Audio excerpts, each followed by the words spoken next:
Alright, sir, so where we're going today, you're the leader of this crew. In your opinion, what is the definition of a good leadership? Good leadership to me is setting an example for anybody and everybody and showing them the right way to do things. Okay. Can you elaborate on a time in the workplace where you had a case of bad leadership, sir?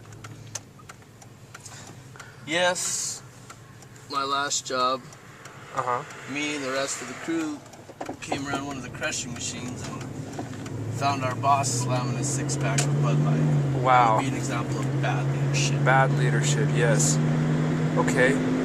Well, thank you for your time. Alright, what's your name, sir? Vic. Vic, can you tell me a time in your life, previous job, this job, that you've had a sense of bad leadership going on in the workforce? In one of my previous jobs, it was a government job.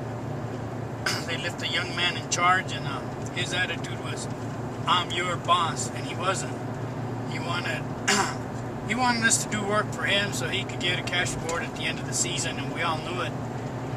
And it didn't matter if we got our work done or not. It was like, do my work because I don't want to go out there, and I'm not going to go out and check on you, even though I know you're in an area where it's dangerous. And when you did the work, did he take all the credit for it? Yes, he did. Yes, he did. Wow.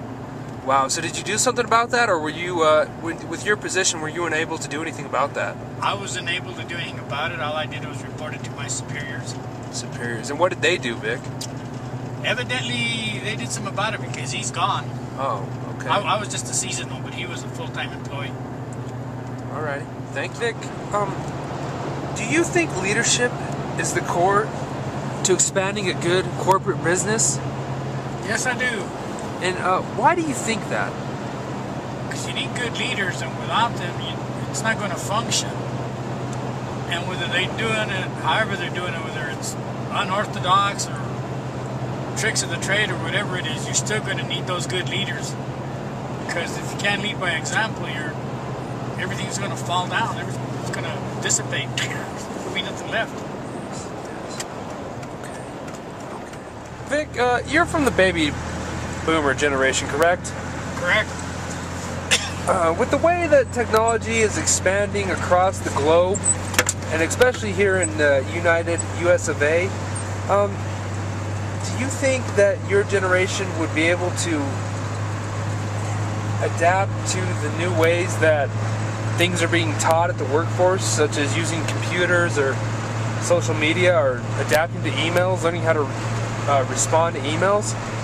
Yes, I do, if they're well trained. A lot of us are ignorant. That doesn't mean we're stupid. We're just ignorant, which means we don't have the know-how. Once we're taught, that won't be any problem. Do you think that all goes back to leadership, being taught how to learn how to use the processing systems and software? Yes, I do. Yes, you do. Okay. All right. Well, thanks, Vic. Appreciate it. You're welcome. Do you think that getting a good college degree, such as a bachelor's or master's degree, reflects on learning how to be a good leader? Yes, it does. And why do you think that? Why couldn't I just go in straight out of high school into a job and just work my way up? Well, you can still do it, only you're going to take a lot longer, and you're not going to have as many promotions. You're not going to make as much money, and people are going to look at your file, whether you know it or not, and they're going to say, "Wait a minute, this guy doesn't have a degree. This guy doesn't have any education," and they're going to keep you down. You think so, huh? I know so. Okay. Those things happen. Now, you, sir, do you think getting a college degree or, getting a skilled trade is the way to learning how to become a good leader in the workforce? Absolutely, I do. Education is the best preparation for a good leader. You think To have so? a good educational background behind you makes it that much easier, that much less you have to learn. If you come out of school with those skills, you're already prepared to be a leader. Alrighty, thank you. Gavin, what do you think's going on over here with these workers are working their tails off to build these new schools, and you know, I don't know if we'll be able to get it on camera here, but do you see that guy back in that trailer back there? He's just Yes. sitting on his butt. Do you I think can that is see the foreman and he's not doing much? Yeah, he's back there in there on that chair. See, very little supervision. That just shows very poor leadership. If something was to happen that only he was equipped to handle, it makes it that much more difficult for the company and the employees. So the supervisor at that particular work site is an example of bad leadership. What if OSHA were to come in there and see that some of those workers weren't wearing harnesses? I don't know if you saw that, but I did. Well, the smallest things can bring up the biggest fine for not having a vest. It may cost the company thousands of dollars depending on how many workers they have on site. And if the supervisor or their foreman isn't there to make sure those things are in place so they don't receive fines, the company could lose a lot of money. Okay, all right.